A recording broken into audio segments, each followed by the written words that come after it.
안녕하세요. 전 내일 모레면 곧 7학년이 되는 사람입니다.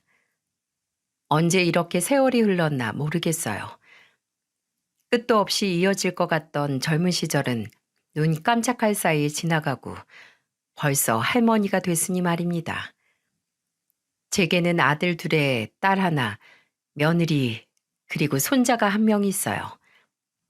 결혼한 둘째 아들도 곧 아이를 낳을 테니 머지않아 손주가 둘이 되겠네요. 이 얘기만 놓고 보면 참 다복해 보일 테지만 이 사연을 쓰게 만든 장본인이 하나 있습니다. 그건 바로 제 큰며느리인데요. 집에 사람이 잘못 들어오면 폐가 망신 당한다는 말이 있죠. 저의 경우가 딱 이러했습니다. 옛말 치고 틀린 말 하나 없더라고요. 사연을 듣는 여러분에게는 이런 얘기를 하는 제가 나쁜 심호로 보일지도 모르겠네요. 판단은 여러분의 몫이니 저는 그간 있었던 일들을 차분히 들려드리도록 하겠습니다. 아무래도 사연의 시작은 제 결혼 생활로 하는 게 좋겠네요. 20대 때 결혼한 저는 남편과 금실이 좋았어요. 덕분에 저는 슬하에 세 남매를 두고 행복하게 살고 있었답니다. 그러다 큰아들이 10살이 되었을 때였죠. 산을 좋아하던 남편이 여느 날처럼 잘 다녀오겠다며 손을 흔들고 집을 나섰습니다. 특별할 것 하나 없던 날이었죠. 하지만 그 후로는 그 사람을 두 번 다시 볼 수 없었습니다. 산을 타던 남편은 절벽에서 떨어지는 바람에 허망하게 세상을 떠나고 말았거든요.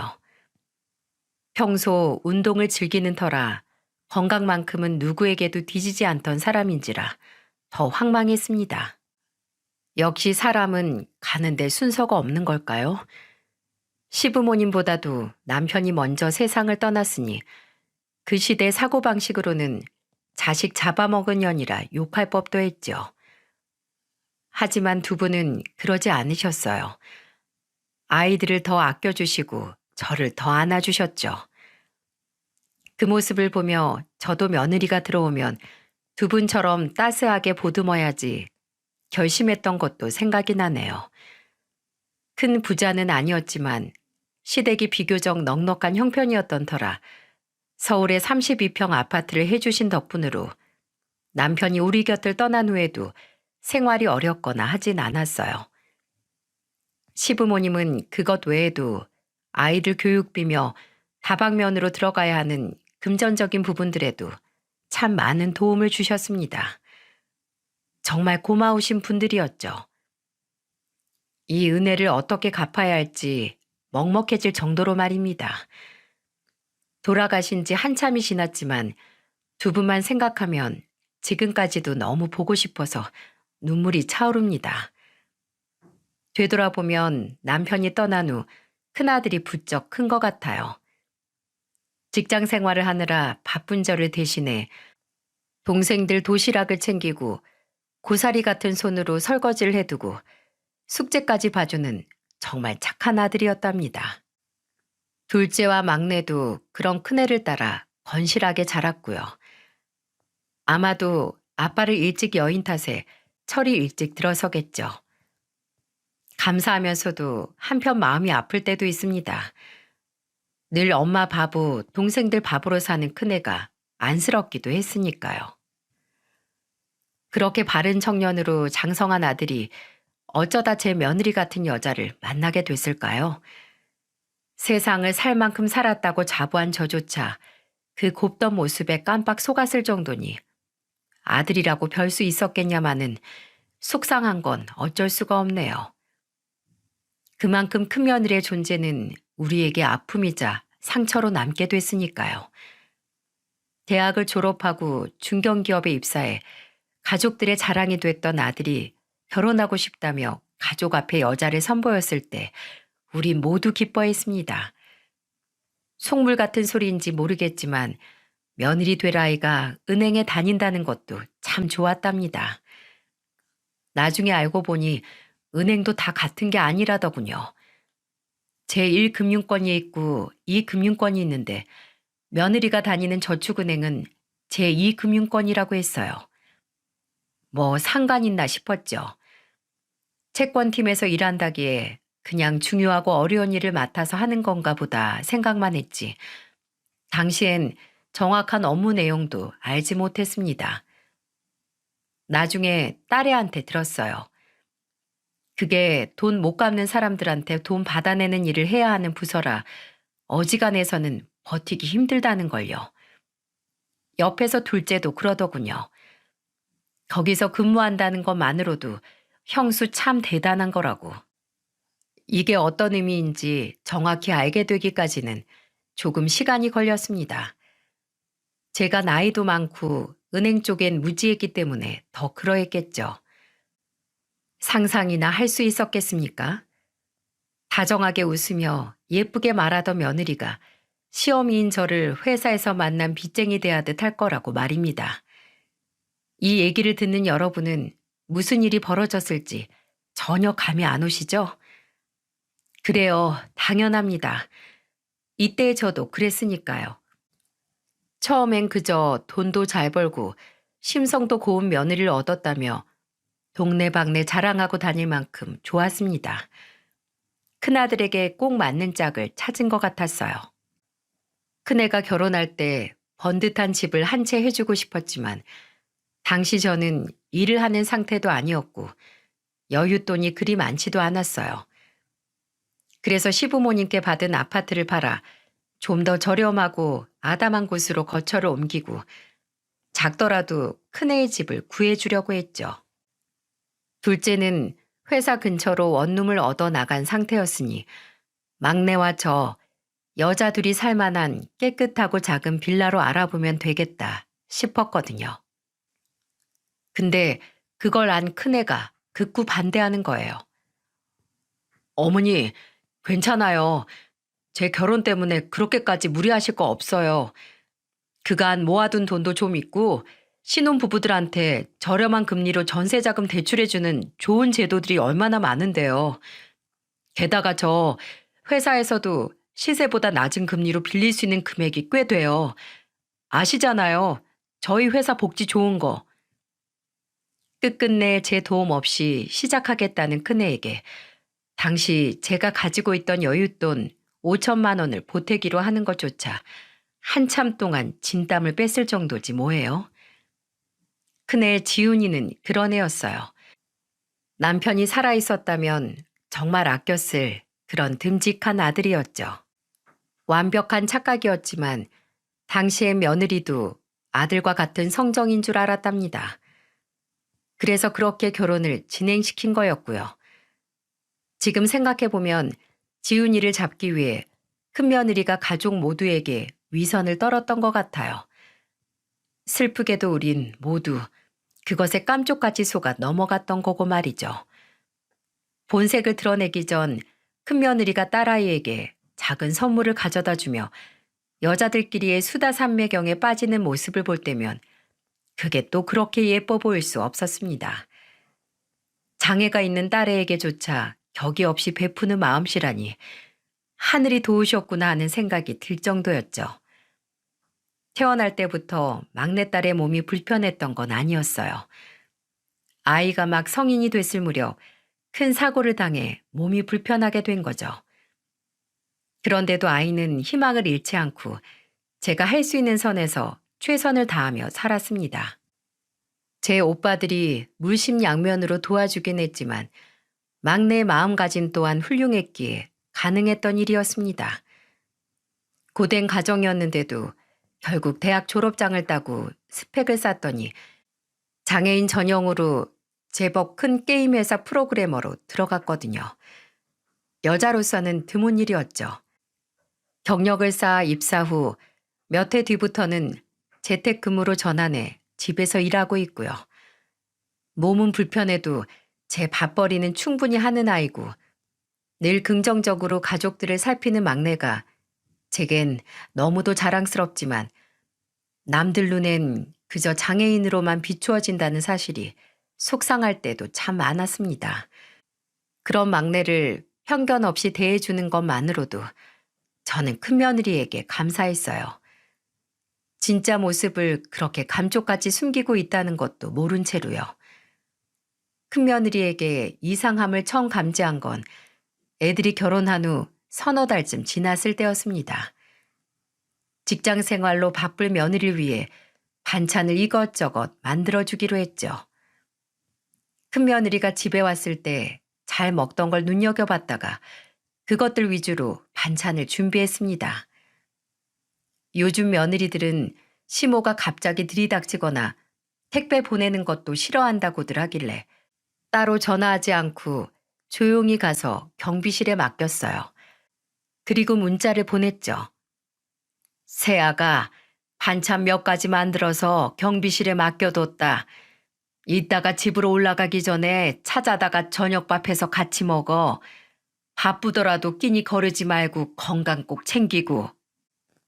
집에 막 도착했을 때 보니 새아가에게서 답장이 와 있더군요. 저는 당연히 고맙다, 잘 먹겠다, 그런 내용일 줄 알았습니다. 그런데 막상 메시지를 열어보니 반찬 어떤 거요? 인사도 없이 이렇게만 딱 보낸 게 아니겠어요? 영 찜찜했지만 바빠서 그러려니 이해하려 했어요. 그래서 반찬 종류를 쭉 나열해서 적어줬습니다. 그랬더니 이번엔 이렇게 오는 게 아니겠어요? 그렇게 여러 종류 해오셨으면 꽤 무거울 텐데 남편한테 가지고 올라가라고 연락하시지 그랬어요. 그리고 불쑥 찾아오시면 어떡해요. 사람 난감하게. 뭔가 기분이 좀 이상하더라고요. 이것저것 해서 가져오시느라 무거우셨겠다도 아니고 이걸 어떻게 받아들여야 하는 건지 잠시 고민하는 사이 다시 메시지가 들어왔습니다. 그리고 말씀도 없이 한꺼번에 그렇게 맡겨오시면 다 못 먹고 버리게 돼요. 정기 배송으로 반찬 일주일에 3번 배달해서 먹고 있으니까 앞으로는 이런 거 해오지 마세요. 참 서운하더군요. 요즘 시대가 많이 바뀌었구나 라는 생각이 순간 들었습니다. 그렇게 집에서 누워 TV를 보고 있는데 9시쯤 큰아들한테서 전화가 왔습니다.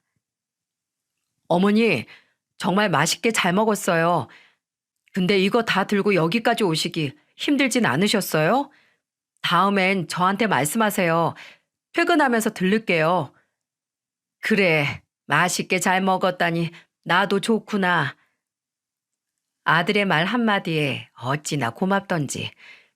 그리고 그때 제가 종일 마음 쓰고 있는 걸 안 딸애가 끼어들더니 제 오빠에게 그러더군요. 오빠, 언니도 맛있다고 해? 엄마가 새언니 좋아하는 것들로 잔뜩 만들어서 갖다 준 건데. 아, 정말? 지연아, 혹시 지금 스피커폰으로 통화하고 있니? 제가 평소 스피커폰으로 전화 받을 때가 많거든요. 그래서 큰애가 확인하는 듯 보였습니다. 딸애가 제게서 전화를 받아들더니 말했어요. 괜찮아. 말해도 돼, 오빠. 어머니, 반찬 너무 맛있어요. 이렇게 많은 반찬을 언제 이렇게 다 해오셨어요. 너무 힘드셨겠다. 맛있게 잘 먹을게요. 어머님이 해주신 반찬만 먹으면 완전 건강해지겠어요. 어머니, 정말 감사합니다. 다음에 또 시간 되실 때 부탁드릴게요. 헉, 이게 진정 무슨 일인지. 오늘 낮에 저랑 문자를 나눴던 며느리가 맞는 걸까요? 솔직히 가증스럽기까지 했습니다. 아마도 아들이 옆에 있어서 입 바른 소리를 했던 거겠죠? 그날 이후 전 며느리를 잘 관찰하기 시작했습니다. 그렇게 그 일은 넘어갔습니다. 그 이후로도 몇 가지 좀 거슬렸던 일들이 있었는데 자세히 다 생각나진 않네요. 기억이 이렇듯 흐릿해진 건 아마도 문제 삼을 만큼 일이 커지지 않아서였을 겁니다. 다음으로 확실히 기억나는 일은 손주가 5살쯤 됐을 때 일이었어요. 갑자기 며느리에게서 전화가 온 겁니다. 어머니, 죄송한데요. 집주인한테 연락이 왔는데 전세금을 좀 올려달라고 하네요. 저희가 지금 사정이 좋지 않아서 그런데 죄송하지만 혹시 좀 도와주실 수 있을까요? 아이고, 얼마나 올려달라는데? 3천만 원이요. 뭐? 그렇게나 많이? 네, 그래서 어떻게 해야 할지 모르겠어요. 올려주지 않으면 자기네들이 살겠다고 당장 나가래요. 아휴, 알았다. 나도 좀 방법을 찾아보마. 그렇게 전화를 끊고 아무리 고민을 해도 뾰족한 수가 떠오르질 않더라고요. 둘째 아들도 결혼해서 제 가정을 이루고 살고 있었기 때문에 섣불리 돈 얘기를 하기도 어려웠습니다. 저도 몸이 안 좋은 상태여서 일을 하지 않은 상태였고, 그렇다고 불편한 몸으로 일해서 우리 두 사람의 생활비를 충당하고 있는 막내딸에게 말할 수도 없는 노릇이었고요.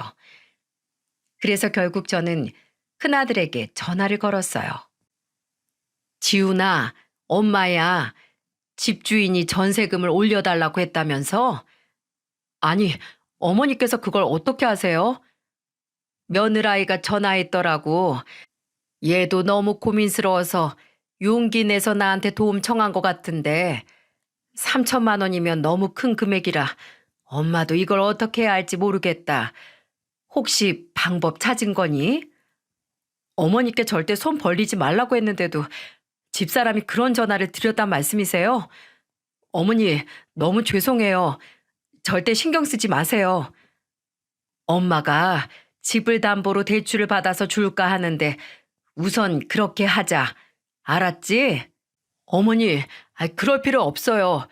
그게 어떤 집인데요?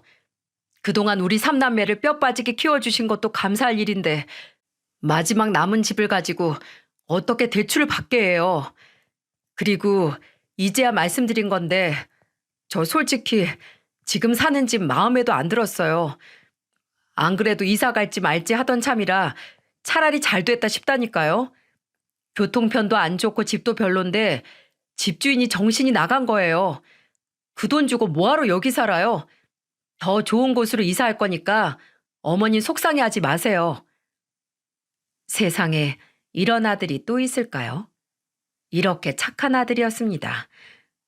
요즘 세상에 부모가 돈 해준다고 하면 거절할 자식들이 몇이나 될까요? 제가 정말 복이 많다 싶었어요. 그리고 다음 날 이른 아침부터 큰며느리에게서 전화가 왔습니다. 반갑고 미안한 마음으로 전화를 받았죠. 그랬더니 글쎄 시애미에게 아침 대바람부터 전화한 제 며느리가 뭐라는 줄 아세요? 어머니, 저희 부부싸움 나게 만들려고 작정하셨어요? 아빠 모르게 조용히 어머니한테만 살짝 말씀드린 건데 그걸 이렇게 옮겨요? 어제 저희 종일 싸웠어요. 어머니 덕분에요. 돈 마련할 형편이 안 되면 저한테 조용히 문자 하나 보내주시면 될걸. 왜 일을 이렇게 만드세요? 너 말버릇이 그게 뭐냐? 네가 하도 걱정을 하기에 나도 돈을 마련해 주려고 이리저리 생각해보고 알아봤는데 방법이 없어서 지훈이한테 연락한 거다. 큰애랑 상의하려고 전화했던 건데 그게 뭐가 그리 잘못됐다고 아침부터 이러는 거니? 그러니까 제가 상의를 드렸으면 답도 저한테 하시는 게 옳죠. 이후 상의도 저랑 하시는 게 맞고요. 어머니가 잘못하셔놓고 왜 되레 저한테 큰 소리세요? 사람 정말 미치게 하는 재주가 있으세요, 어머님? 결국 돈도 안 해주셨으면서. 그러면서 전화를 딱 끊어버리는 게 아니겠어요? 정말 너무 황당하더라고요. 이 나이 먹고 제가 이렇게까지 무시당할 일을 한 건가 얼떨떨하기까지 했습니다. 흥분된 마음을 가라앉히고 큰며느리에게 문자를 하나 보냈어요. 너 부모님한테도 이렇게 행동하니? 어떻게 된 애가 위아래 구분도 없이 이렇게 막말을 하고 그렇게 버릇없이 굴 수가 있어? 이렇게 하면 네 친정 부모님만 욕먹이는 짓이라는 거 정말 모르는 거냐? 주한 아빠랑 어떤 식으로 다퉈서 네가 이렇게까지 흥분하는진 모르겠다만 이번 한 번만 넘어가 주마. 나는 내 아들도 귀하지만 너도 나한테 귀하니까 이렇게 넘어가 주려고 하는 거야. 다시 한 번 이런 식으로 행동하면 그땐 정말 내가 너 가만히 안 둬. 알아듣겠니? 그땐 네가 날 시애미로 생각 안 한다는 거니까 나도 널 내 며느리라고 생각 안 할 게다. 큰며느리가 외동딸이라 버릇없이 컸나 보다. 그 정도로만 생각했지. 이렇게까지 아나무인으로 행동하는 사람인 줄은 이때까지 전혀 몰랐어요. 더 웃긴 건 며느리가 제 문자에 답을 안 하더라는 겁니다. 더 따끔하게 혼낼까도 생각해봤는데 이쯤 했으면 알아들었겠지 하는 마음이 들더라고요. 그렇게 통 크게 생각하며 그 일도 아들이 다른 곳으로 이사를 가면서 마무리되었습니다. 그렇게 또 1년쯤 지났을 때 일이었어요. 손자 주한이가 6살이었을 땐데 큰아들에게서 전화가 왔더라고요. 어머니, 오늘 부부 모임이 있는 날인데 오늘 하루만 주한이 좀 봐주시면 안 될까요? 그 누구도 믿고 맡길 사람이 없네요. 어머니 괜찮으시면 하루만 우리 주한이 좀 봐주실 수 있으시겠어요? 그래, 걱정 말고 잘 다녀와. 그렇게 해서 저는 손주와 하루 저녁을 같이 지내게 됐습니다. 손자가 또랑또랑 말도 얼마나 예쁘게 하고 귀여운지 정말 눈에 넣어도 안 아플 정도였어요. 주한아, 이 헬미가 뭐 만들어줄까? 저녁으로 우리 주한이 좋아하는 진짜 맛있는 거 해주고 싶은데 아이가 고민하면서 말을 못하더라고요. 그래서 제가 하나를 제안했죠. 우리 주한이 혹시 김밥 좋아해? 할머니 김밥 진짜 잘 만드는데 아빠도 어릴 때 할머니가 만들어주는 김밥만 보면 자다가도 벌떡 일어나고 그랬어. 아, 그럼 김밥 해줘 할머니. 그래서 주한이를 데리고 마트로 가 재료들을 산 다음 소불고기 김밥을 만들어줬어요. 주한이가 맛있다며 정말 잘 먹더라고요. 그렇게 같이 저녁을 만들어 먹고 설거지 놀이도 함께하고 그림책을 읽어주며 재웠어요. 그리고 소파에 앉아 TV를 보고 있으니 나중에 아들 내외가 집에 들어오더라고요. 어머니, 힘드셨죠? 너무 고생하셨어요. 큰아들이 제 어깨를 주무르며 말하자 옆에서 며느리도 마지못해 따라 말했습니다. 고생하셨어요. 차라리 안 하느니만 못한 인사였죠. 그 모습이 왜 그렇게 꼴보기 싫었는지 모르겠어요. 이땐 이미 큰며느리의 못된 말본세에 몇 번이나 마음이 상하느라 더 그랬겠지요. 그리고 며칠 뒤 사건이 터지고 말았습니다. 지금 그때만 생각해도 심장이 덜컹덜컹 뛰기 시작하네요. 5일인가 지난 후에 큰며느리에게서 전화가 온 겁니다. 이번엔 또 뭘까 하며 경계부터 하게 되더군요. 아니나 다를까 전화를 받자마자 며느리는 제게 따지듯 묻더군요. 어머니, 대체 그날 저녁에 주한이한테 뭘 먹이신 거예요? 뭘 먹인 건지 모르겠는데 지금 애 온몸에 두드러기 나고 아주 난리예요. 식중독으로 입원까지 했다고요. 이거 어떻게 하실 거예요? 뭐라고? 다짜고짜 전화해서 뭔 소리야? 이해하기 쉽게 얘기를 해야지. 주한이가 입원했다고? 그렇다고요. 책임지세요, 어머니.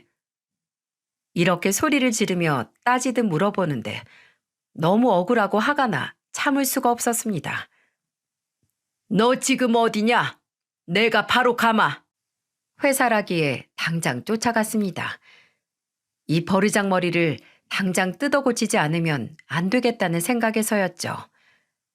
며느리의 회사에 도착한 후 잠시 불러세웠더니 저를 앞에 두고도 큰며느리는 고개를 빳빳하게 쳐들고 기고만장한 목소리로 말했습니다. 전화로 하시면 될걸. 업무 시간에 굳이 며느리 회사까지 쫓아오시고 그러세요.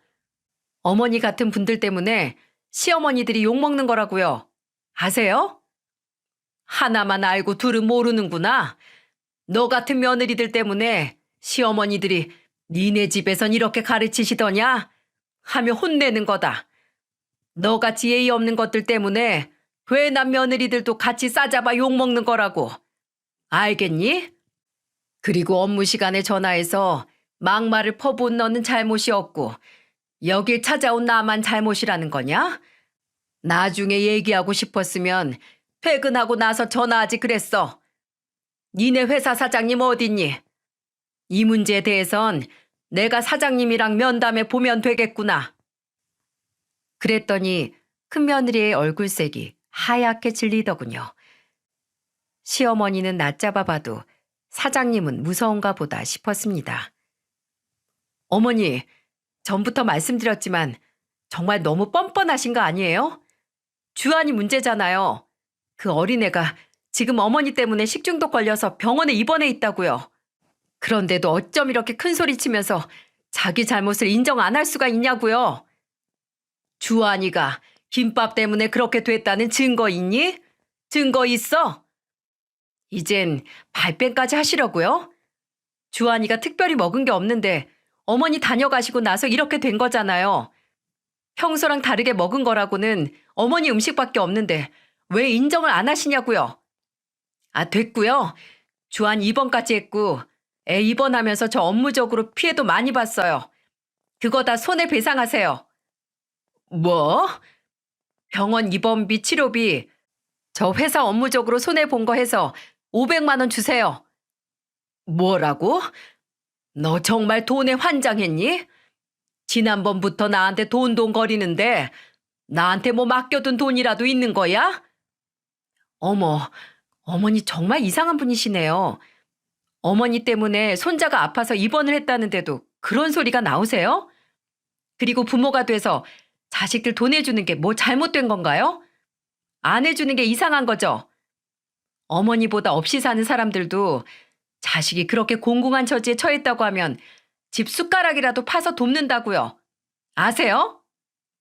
정말 제가 이 얘기까진 안 하려고 했는데 어머니가 저희 결혼할 때 쥐뿔 뭐 하나 해준 거나 있으세요? 아무것도 해준 거 없으면서 시어머니 대접은 그렇게 받고 싶으셨어요? 사람이 양심이란 게 있어야죠. 결국 돈이었구나 싶었습니다. 돈 받아내는 일 하는 애라더니 말도 참 청산유수죠. 하긴 이렇게까지 사람을 한 개로 몰아붙이는 애니까 미수금 받는 부서에서 승진까지 하며 승승장구하고 있는 걸 테죠. 하지만 저도 더는 참지 않기로 했습니다.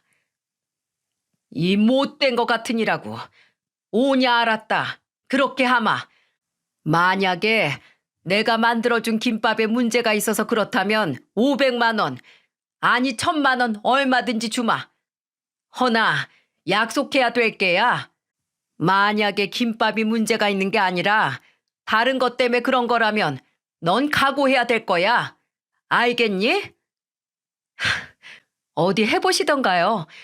어머니 말고는 이유가 없다니까. 정말 경우가 없어도 유분수지. 이래선 차라리 속이에 경을 잃는 게 낫겠네요. 그러면서 제 사무실로 쏙 들어가 버리는 게 아니겠어요?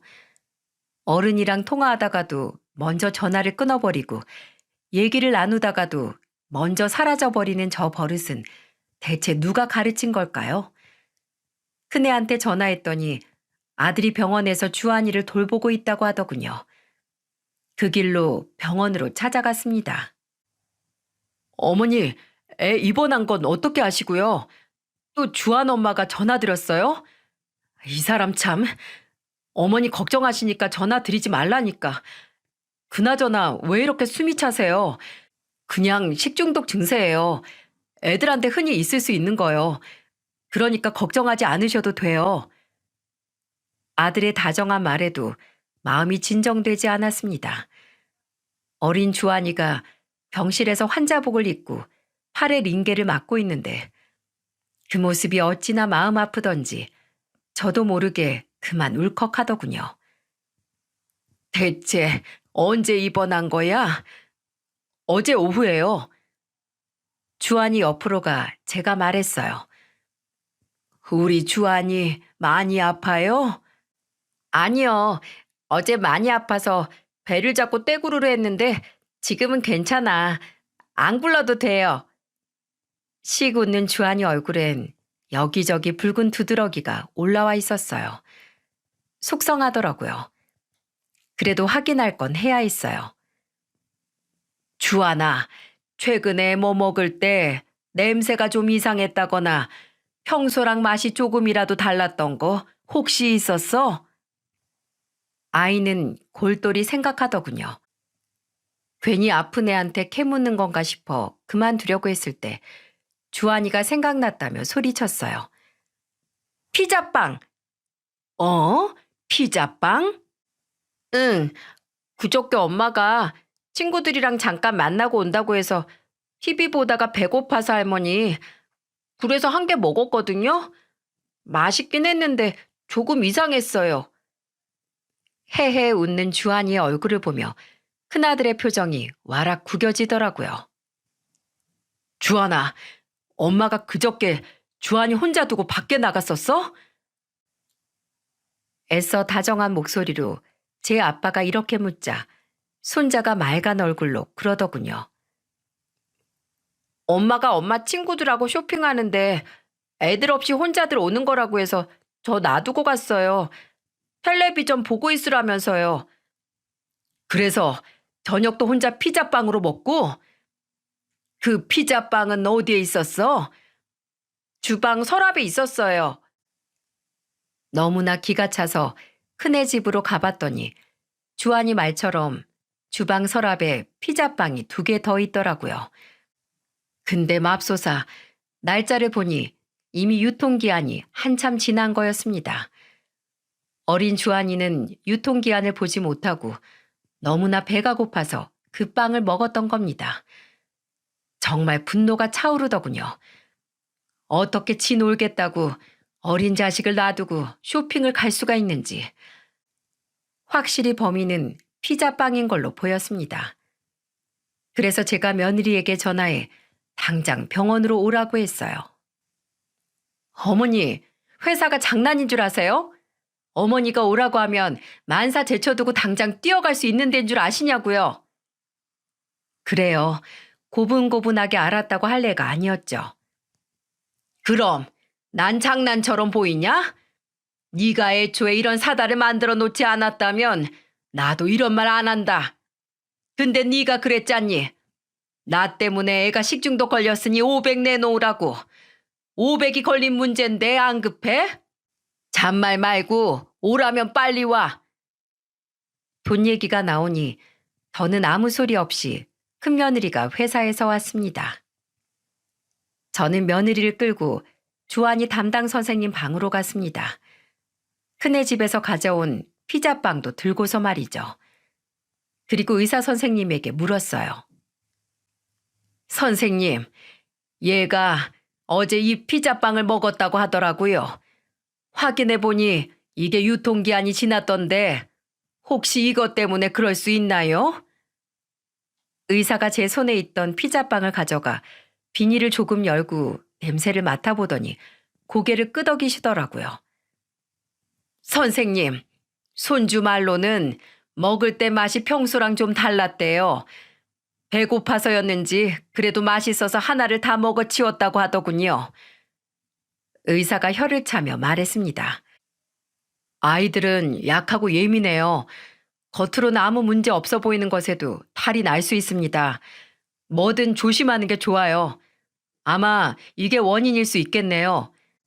요즘처럼 날이 더울 때는 특히 조심하셔야 돼요. 설명을 들은 저는 며느리와 함께 진료실을 나왔습니다. 그리고 며느리에게 말했죠. 의사 선생님 말씀 잘 들었니? 큰며느리가 기어들어가는 목소리로 대답하더군요. 네, 주한이한테 얘기 들어보니 너 애를 혼자 두고 밖에 나갔다며? 그게 친구들이랑 약속이 있는데 애 아빠가 갑자기 회사에 가는 바람에 봐줄 사람이 없어서. 그래서 애를 혼자 두고 나갔다고? 애가 혼자 배가 고파서 날짜도 지난 피자빵이나 주워 먹게 만들고. 저기 어머니, 그래 놓고 나한테 전화해서 뭐? 애한테 대체 뭘 먹였냐고? 지가 한 짓은 생각도 안 하고 고작 한다는 소리가 나 때문에 애가 식중독에 걸려? 500만 원? 목소리 좀 낮춰주세요. 아무리 그래도 창피하게 이런 데서 교양 없이. 마지막에 저 혼자 중얼거리는 소리까지 정확하게 다 들은 저는 도저히 참을 수가 없었어요. 그래서 뒤로 물러서 있는 며느리의 멱살을 잡아 다른 손으로 귀싸대기를 올려붙였죠. 날려버렸습니다. 상상도 못했습니다. 제 아이들도 한번 때려본 적 없는 제가 남의 집 자식에게 손찌검을 하게 될 줄은 말이에요. 뭐? 창피해? 교양이 없어? 네가 한 짓이야말로 얼마나 창피한 건지 그건 아니? 그건 교양이 있고 분명히 난 너한테 경고했어. 기회도 줬고. 그런데도 네가 이따위로 행동해? 제게 맞은 뺨을 두 손으로 부여잡고 며느리가 훌쩍훌쩍 울더군요. 지나가는 사람들이 힐끗힐끗 쳐다봤습니다.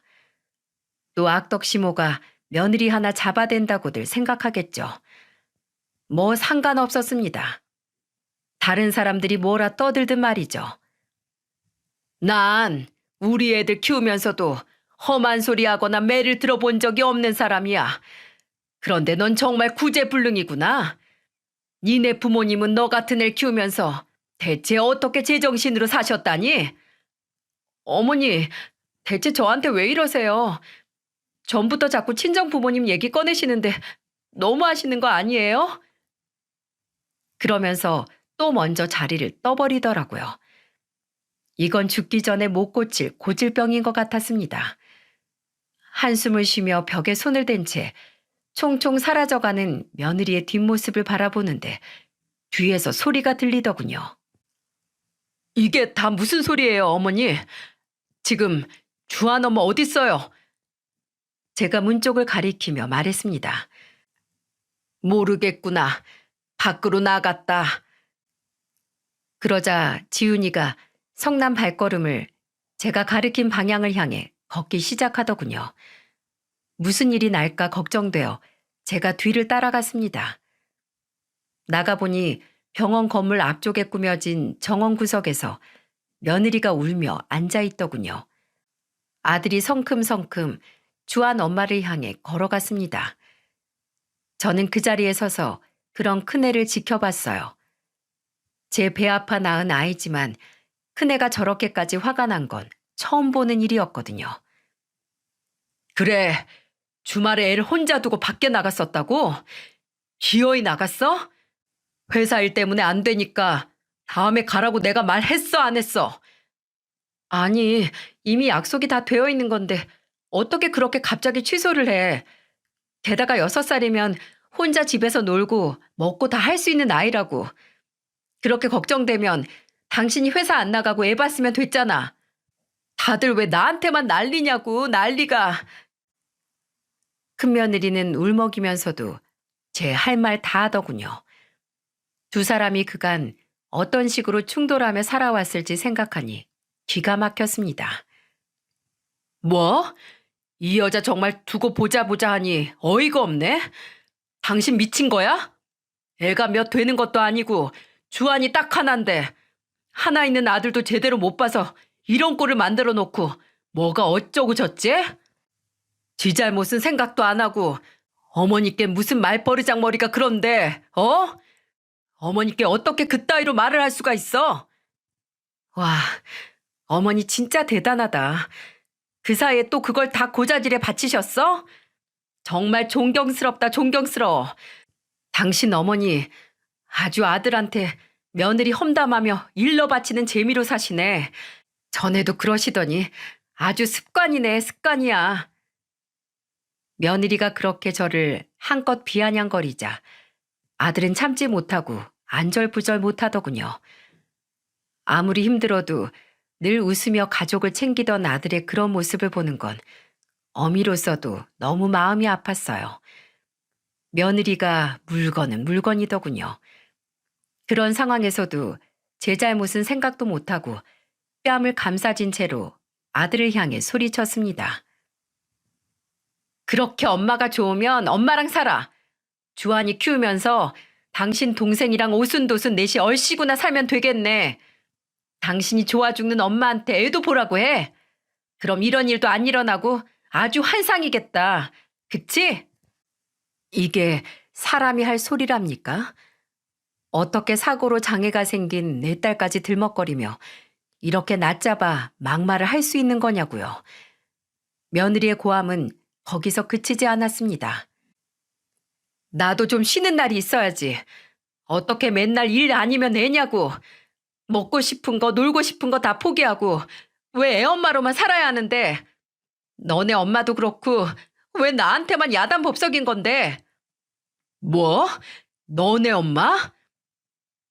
그 순간 아들이 손을 들어 며느리의 귀싸대기를 다시 한번 힘차게 날리더라고요. 며느리가 신고하겠다며 고래고래 소리를 질렀습니다. 그렇게 며느리는 아들을 가정폭력으로 신고했고 경찰이 와서 큰애를 잡아갔어요. 어떻게 해야 할지 모르는 제게 아들이 침착하게 그러더군요. 이런 여자랑은 더는 못 산다며 이혼할 거라고요. 알고 보니 그간 큰며느리가 돈 문제로 몇 번인가 사고를 쳤다네요. 며느리는 분수에 안 맞게 고급 자동차를 사서 부부싸움을 야기했고 아들 몰래 대출받아 친정의 돈을 4천만 원이나 줬다고도 했어요.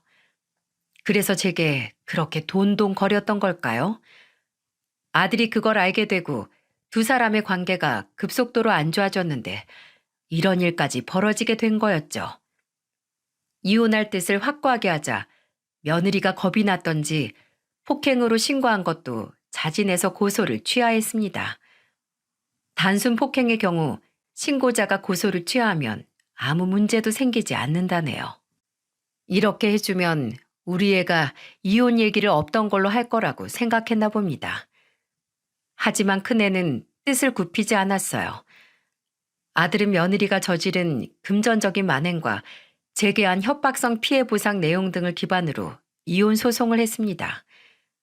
둘의 재산이라 봐야 전세 보증금 중 대출을 뺀 나머지가 전부인데 그것마저도 며느리에게 돌아간 건 별로 없었다고 했습니다.